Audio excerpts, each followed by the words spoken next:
அப்பா, வா ஈஸ்வரமுனி, ஊருக்கு புறப்பட ஏற்பாடெல்லாம் ஆயிற்றா? ஆயிற்று. தங்களுக்கு உறங்க ஒரு பாயும் ஒரு மனைப்படகையும் வைத்திருக்கிறேன். வேண்டாம். வேண்டாம் என்றால் தாங்கள் வெறும் தரையில உறங்குவீர்கள். இல்லை, நானும் உங்களுடன் வருவதாக முடிவெடுத்துள்ளேன். நீ சென்று என் உடைமைகளையும் எடுத்து பிரயாணத்திற்கு தயார் செய். இன்னும் சிறிது காலம் இங்கேயே இருந்துவிட்டு வரலாம் என்றுதான் இருந்தேன். ஆனால் பெருமாளின் திருவுளம் வேறாக இருக்கிறது போலும். ஏன் இப்படி சொல்கிறீர்கள் அப்பா? ஆம் ஈஸ்வரமுனி, பகவானின் மூலமாக மனதாலும் உடலாலும் அனுபவிக்கும் சத் விஷயங்களை பலர் தங்களுக்குள்ளேயே வைத்துக்கொண்டு பரவசப்படுகிறார்கள். மிகச்சிலர் மட்டுமே யான் பெற்ற இன்பம் பெருக இவ்வையகம் என்று அதை மற்றவருக்கும் கொடுத்து மகிழ்கிறார்கள். இப்படி ஒன்றை என்னிடம் கொடுத்து அதை மற்றெல்லோருக்கும் கொடு என்று என்னை பணிக்கிறாரோ அந்த பெருமாள் என்று தோன்றுகிறது. அப்படி ஏதேனும் தங்களுக்கு கிடைத்திருக்கிறதாப்பா? கிடைக்கலாம் என்று பெருமாள் கோடி காட்டுகிறாரோ என்று நினைக்கிறேன். அது எதுவாயினும் தாங்களும் எங்களுடன் வருவது குறித்து எனக்கு மகிழ்ச்சியே. தாத்தாவிற்கும் இது ஒரு நல்ல செய்தியாக இருக்கும். இப்பொழுதே அவரிடம் சென்று சொல்லிவிடுகிறேன். ஈஸ்வரமுனி, எனக்கு ஒரு ஆசை. அதை நீ நிறைவேற்றுவாயா? ஏனப்பா அப்படி கேட்கிறீர்கள்? தாங்கள் சொல்வதை செய்ய சித்தமாக இருக்கிறேன்.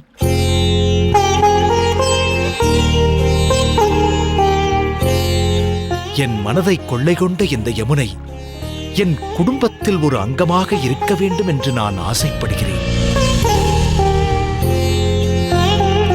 ஈஸ்வரமுனி, நான் யமுனையை பிரிந்து வந்தாலும் அதன் நினைவாக யமுனை என்றும் நம் குடும்பத்தில் நிலைத்திருக்க எனக்கு ஒரு உபாயம் தோன்றுகிறது. சொல்லுங்களப்பா. உனக்கு மகன் பிறந்தால் அவனுக்கு யமுனை துறைவன் என்று பெயரிட வேண்டும். செய்வாயா? இந்த வயதில் தங்களிடம் இதை பற்றி பேச எனக்கு சங்கோஜமாக இருக்கிறது. இருப்பினும் நீங்கள் கேட்டதற்காக சொல்கிறேன். பேரனுக்கு ஜாதகர்மா எழுதி நாமகரணம் சூட்டப் போவது தாங்கள் தானே அப்பா. உங்கள் விருப்பப்படியே செய்யுங்கள். ஆயினும் தங்களிடம் முன்கூட்டியே அனுமதி பெற்றுக் கொள்வது நல்லதல்லவா? அப்பா சரி, நீ சென்று என் உடைமைகளையும் எடுத்து வைத்துக்கொள். சூரியனின் உக்ரம் அதிகரிப்பதற்குள் நாம் புறப்பட வேண்டும். இன்னும் நான் செய்ய வேண்டிய சில அனுஷ்டானங்களை முடித்துக்கொண்டு நான் வந்து விடுகிறேன். சரியப்பா.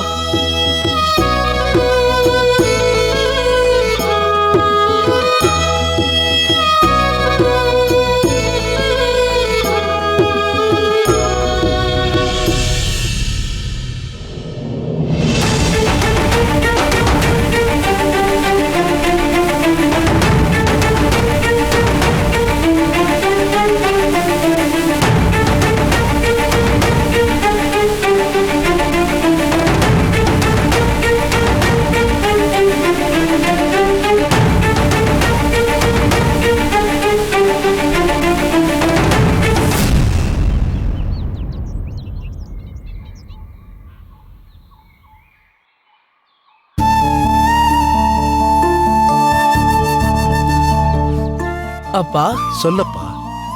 இந்த காட்டின் பிரம்மாண்டத்தையும் இதில் வீசும் மிருதுவான காற்றையும் என்னால் மனமாற அனுபவிக்க முடிகிறது.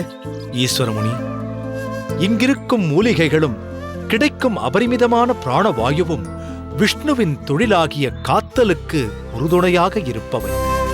அதனால்தான் வனானி விஷ்ணுகு என்று வேதத்தில் சொல்லப்பட்டிருக்கிறது. அது உனக்கு தெரியுமல்லவா? தெரியுமப்பா.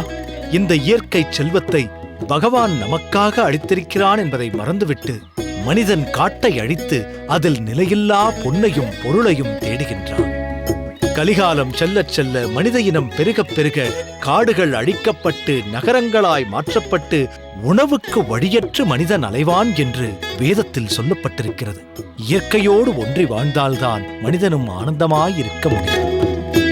உதாரணத்துக்கு உன் பாட்டனாரை எடுத்துக்கொள். அவர் இயற்கையோடு ஒன்றி வாழ்வதால்தான் இன்றும் ஆரோக்கியத்தோடும் வளமோடும் வாழ்கிறார். நமக்கெல்லாம் ஒரு ஆச்சாரியனாக இருக்கிறார். ஈஸ்வரமுனி, தாத்தா எங்கே? அப்பா, தாத்தா நம்மோடு தான் வந்து கொண்டிருந்தார். வழிமாறி போய் விட்டாரா? என்ன பேசுகிறாய் ஈஸ்வரமுனி? எப்படி நீ இவ்வளவு அசட்டையாக இருந்தாய்? ஐயோ, ஆச்சாரியார் எங்கு சென்றார் என்று தெரியவில்லையே. ஆளுக்கு ஒரு பக்கமாக தேடுவோம். செல்லுங்கள், செல்லுங்கள். அப்பா, அப்பா! தாத்தா குருதேவா! தாத்தா குருதேவா! அப்பா! தாத்தா தாத்தா அப்பா! அப்பா!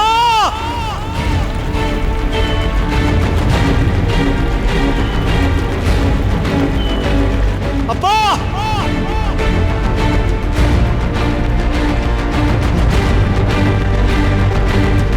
அப்பா! எங்கிருக்கிறீர்கள் அப்பா?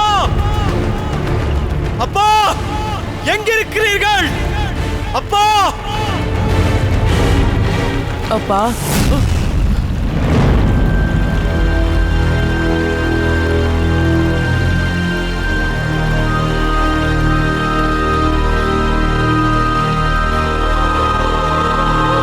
ஈஸ்வரமணி, என்ன ஆயிற்று? தாத்தா கிடைக்கவில்லை அப்பா.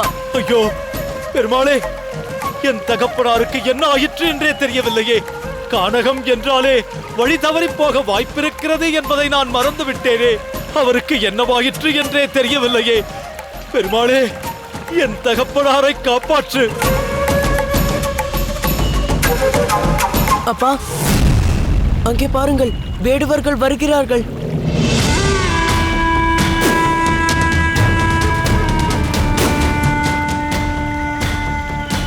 ஐயா, உங்களில் யாராவது வழியிலோ வேறெங்கோ வயதான என் தந்தையை கண்டீரா? இல்லையே, அப்படி யாரையும் நாங்க பார்க்கலையே. என்ன தொலைஞ்சு போயிட்டாரா? ஐயோ, இன்னும் எங்கெல்லாம் சென்று தேடுவது என்று தெரியவில்லையே. ஆமா, நீங்கெல்லாம் யாரு? இந்த காட்டுல என்ன பண்றீங்க? எங்க போய்கிட்டு இருக்கீங்க? நாங்கள் தெற்கு நோக்கி போய்க் கொண்டிருக்கும் யாத்ரிகர்கள். இருட்டுவதற்குள் காட்டை கடந்து ஊருக்குள் போய்விட வேண்டும் என்று சற்று வேகமாக போய்க் கொண்டிருந்தோம். அந்த அவசரத்தில் நான் என் தகப்பனாரை கவனிக்காமல் விட்டுவிட்டேன். இங்க பாருங்க, சீக்கிரமா காட்ட விட்டு வெளியில போறதுக்கான வழியை பாருங்க. அப்பாவை காணோன்னு ராத்திரி இங்க மாட்டிக்கிட்டீங்கன்னா ஒருத்தர் கூட ஊருக்கு போக மாட்டீங்க. என்ன சொல்கிறீர்கள்? சாமி, இது பயங்கரமான காடு. துஷ்ட மிருகங்க இங்க நிறைய இருக்கு. போதா குறைக்கு தேளு, பாம்பு, பூரான், தேன்கூடுன்னு இங்க நிறைய பூச்சிங்க வேற இருக்கு. நாங்களாவது கையில ஆயுதம் வச்சிருக்கோம். ஏதாவது ஆபத்து வந்தா எங்களை காப்பாத்திப்போம். வெறுங்கைய வச்சுக்கிட்டு நீங்க என்ன செய்வீங்க? அதற்காக என் தந்தையை தேடுவதை நான் விட்டு விடுவதா? விடுறது மட்டும் இல்ல, நீங்க உடனே இந்த காட்டை விட்டு வேகமா வெளியில போய் ஆகணும். இல்லை, என் தகப்பனார் இல்லாமல் நான் இந்த காட்டை விட்டு போக மாட்டேன். போக மாட்டீங்களா? இப்போ உங்க தகப்பனார் தான் இல்ல. இருட்டுறதுக்குள்ள இந்த காட்டை விட்டு நீங்க வெளியே போலன்னா உங்கள யாருமே உயிரோட இருக்க முடியாது. நாங்க சொல்றத சொல்லிட்டோம், அப்புறம் உங்க விருப்பம். குருநாதா!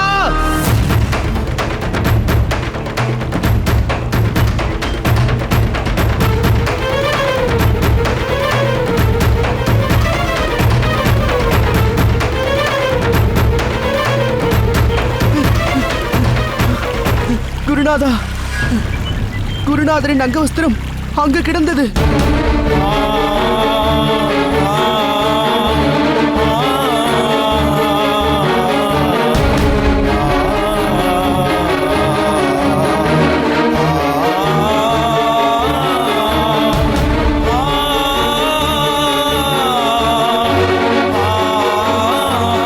என்னங்க, இதான் பெரியவரோட துண்டா?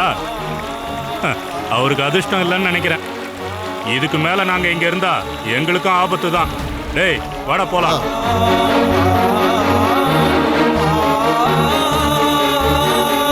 அப்பா, இப்பொழுது என்ன செய்வது? ஈஸ்வரமுனி, உன் தாத்தா இல்லாமல் இந்த காட்டை விட்டு நான் வெளியே போக மாட்டேன்.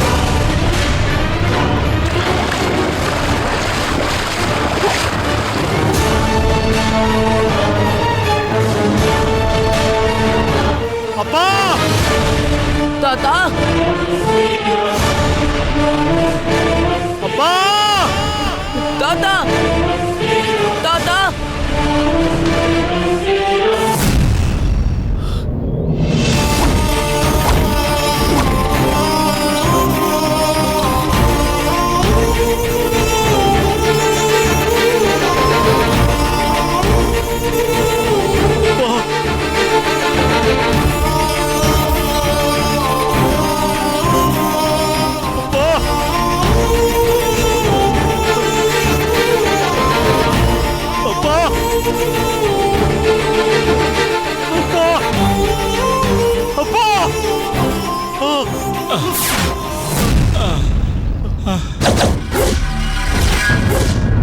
அப்பா அப்பா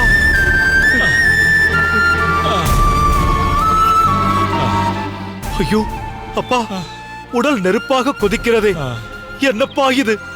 என்னை ஒரு குரல் கொடுத்திருக்க கூடாதா?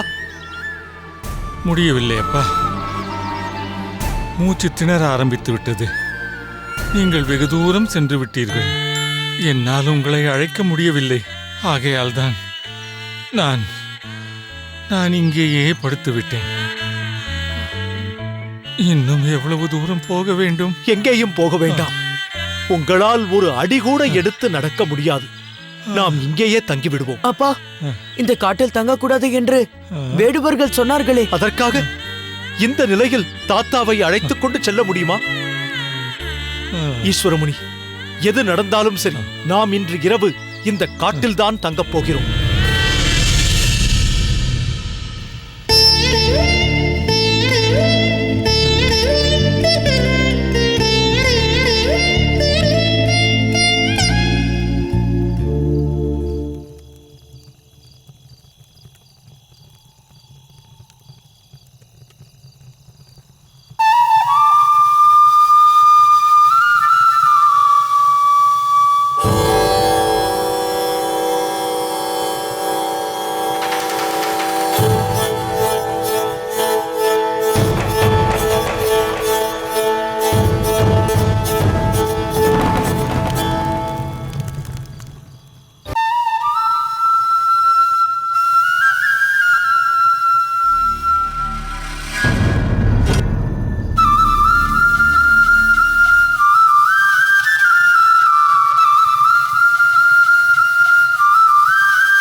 ஆஹா, அற்புதம் அற்புதம்!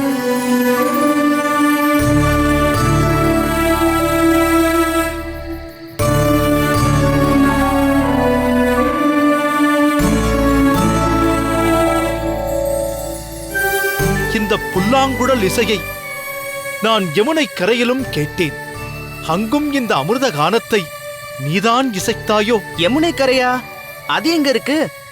நான் இந்த காட்டை விட்டு எங்கேயுமே போனதில்ல. இல்லை, இன்று நான் கேட்ட இந்த இசையை பிருந்தாவனத்தின் யமுனை கரையிலும் நீதான் இசைத்திருக்க வேண்டும். சரி, இந்த அந்தகாரத்தில் உட்கார்ந்து எதற்காக இப்படியொரு இசையை இசைத்துக் கொண்டிருக்கிறாய்? நீங்க வருவீங்கன்னு தான். அப்படியென்றால் நீதான் யமுனை கரையில் புல்லாங்குழல் வாசித்தேன் என்கிறாயா? அன்றும் இப்படித்தான் இந்த இசை என்னை சுண்டி இழுத்தது. தேடி வந்தேன். எங்கிருந்தோ நீ என்னை பார்த்திருக்கிறாய். அதனால்தான் நான் இப்போதும் தேடி வருவேன் என்று என்னை எதிர்பார்த்து வாசித்துக் கொண்டிருக்கிறாய். சரிதானே? இப்படியொரு இசையை நீ யாரிடம் கற்றுக்கொண்டாய்? கத்துக்கிறதா? நான் யார்கிட்ட போய் கத்துக்கிறது? நான் ஏதோ வாய்க்கு வந்தபடி வாசிச்சுக்கிட்டு இருக்கேன். எனக்காகத்தான் வாசித்தேன் என்று சொன்னாயே. அது இருக்கட்டும், நீங்க யாரு? இந்த காட்டுல நீங்க என்ன செஞ்சுக்கிட்டு இருக்கீங்க? இதெல்லாம் தெரியாமலா என்னை எதிர்பார்த்து உட்கார்ந்திருக்கிறாய்? புல்லாங்குழல வாசிச்சா அதை கேட்டு யாராவது வருவாங்க இல்லையா? அதத்தான் நான் சொன்னேன். அது சரி, உங்களை பார்த்தா என்ன மாதிரி வேடனாவும் தெரியலையே. எந்த ஊரு நீங்க?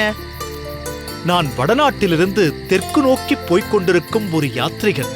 என்னுடன் வந்த என் தகப்பனாருக்கு திடீரென்று உடல்நிலை சரியில்லாமல் போய்விட்டது. அதனால் மேலும் பயணிக்க முடியாமல் இங்கேயே தங்கிவிட்டோம். இப்போ உங்க தகப்பனார் எங்க இருக்காரு?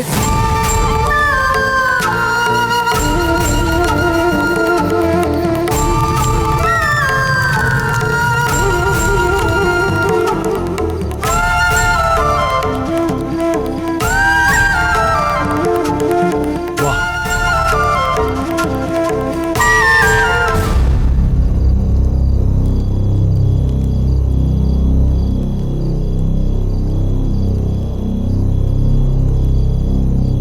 ஐயோ, விஷக்காய்ச்சல் போல இருக்கே. அனல கொதிக்குது.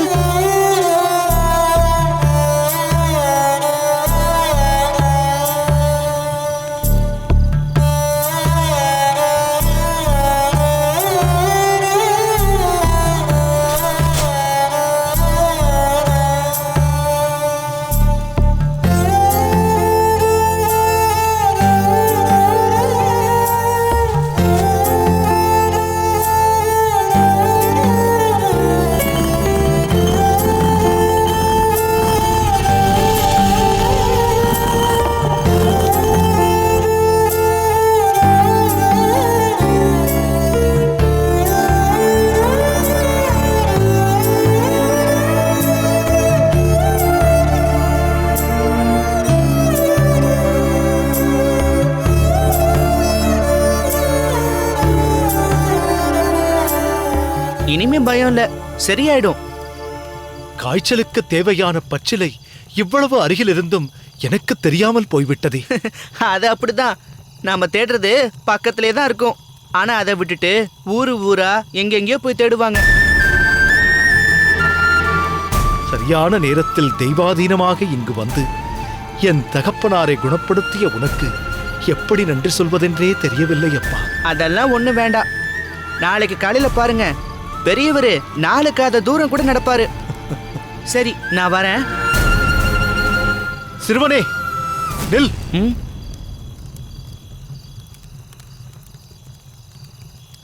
நீயும் எங்களுடனே தங்கி விடிந்ததும் போகலாமே. அது முடியாது.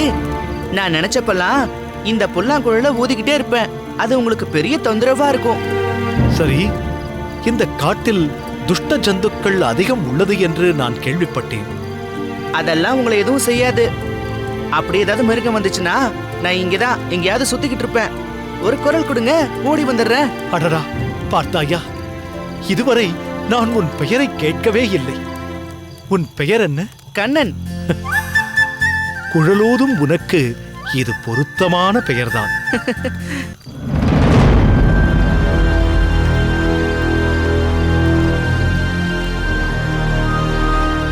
என்ன, காட்டு மிருகம் வந்துருங்கிற பயம் இன்னும் போகல போல இருக்கு.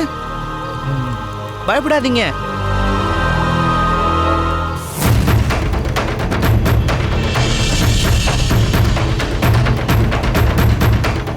பயமா இருந்தா இத படிச்சுக்கிட்டே இருங்க, மிருகம் வராது.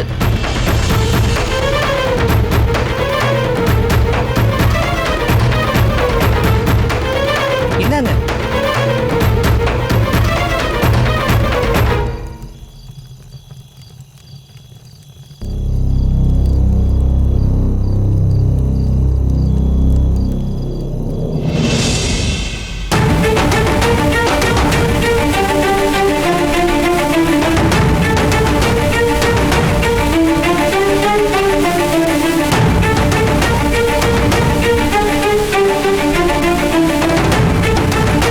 இது என்ன தமிழ் பாடல்? எம்மானே என் வெள்ளை மூர்த்தி என்னை ஆழ்வானே, எம்மா உருவம் வேண்டுமாற்றாலாவாய் எழிலேரே, செம்மா கமலம் செழுநீர் மிசை கண்மலரும் திருக்குடந்தை, அம்மா மலர்கண் வளர்கின்றானே என்னால் செய்கேனே.